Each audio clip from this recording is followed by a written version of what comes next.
Bonjour tout le monde, bienvenue dans notre deuxième cours de dessin en confinement. Alors, suite à la dernière séance, nous allons continuer à nous intéresser à ce dessin effectué par les masses. Donc, et au pinceau, avec une technique à l'encre essentiellement. Et pour ceux et celles qui n'ont pas d'encre à la maison, vous pouvez également utiliser de l'acrylique ou de la gouache. Encore mieux de l'acrylique pour cet exercice.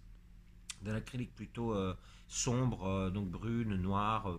Si vous avez que de la bleue ou une autre couleur assez sombre, je ne sais pas, vous pouvez également l'utiliser. L'important, ce coup-ci, ce n'est pas la couleur, même si effectivement plus c'est sombre, mieux c'est pour cet exercice. Et donc nous allons nous intéresser à effectuer donc un dessin par les masses, par donc ce réseau de masses et de massettes qui passe donc par les plus grandes masses et qui va jusqu'aux plus petites en passant par les moyennes, etc. Il y a la forme de ces masses, il y a la forme qu'on pourrait qualifier de géométrique, hein, même si il ne s'agit pas obligatoirement des formes géométriques orthogonales aux arrêts de droite, etc. Pas du tout même, il s'agit donc de formes plutôt abstraites. Ce genre de dessin peut presque être rattaché à ce qu'on appelle l'abstraction lyrique, gestuelle. Ça a été commencé plutôt par les Anglais et avant même les Anglais, un petit peu par les Hollandais, notamment un des Hollandais les plus célèbres, Rembrandt.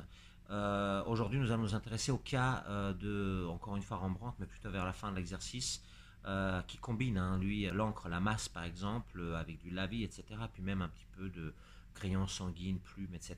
Donc, alors que nous, on va travailler essentiellement au pinceau aujourd'hui, pinceau moyen et pinceau fin. Voilà. Donc, nous allons nous intéresser à Rembrandt et nous allons également nous intéresser à Alexander Cousins, qui est un Anglais contemporain de Constable et de Turner, et qui correspond à toute cette école anglaise des grands paysagistes, aquarellistes, etc. Et il y a vraiment une expérience finalement de l'espace qui passe par la tâche et qui passe par la masse, justement. Voilà. Donc, aujourd'hui, nous allons essentiellement nous intéresser, je disais, à ce travail de masse, ce travail qui ne passe pas par le contour, qui ne passe pas par la ligne, qui ne passe pas par un territoire qui est délimité par un périmètre. Il n'y a pas de parcours ici qui passe par donc une construction linéaire de l'espace comme nous avons pu voir jusqu'à présent. Ce ne sont pas des lignes de force, ce ne sont pas des volumes, ce sont des tâches proliférantes. L'idée, c'est donc de s'attaquer aux tâches les plus grosses d'abord, les plus denses, on pourrait dire, et puis finalement à rayonner autour de ces tâches, aller vers les moyennes puis les plus petites, agir comme ça de façon, je disais, proliférante, et chercher même par la même occasion d'épuiser un petit peu le pinceau dans le processus pour arriver à des définitions les plus précises. Nous sommes donc dans des impressions, et on pourrait presque qualifier ce type de dessin comme un vrai prélude à l'impressionnisme. Alors voilà, c'est le travail de ce soir.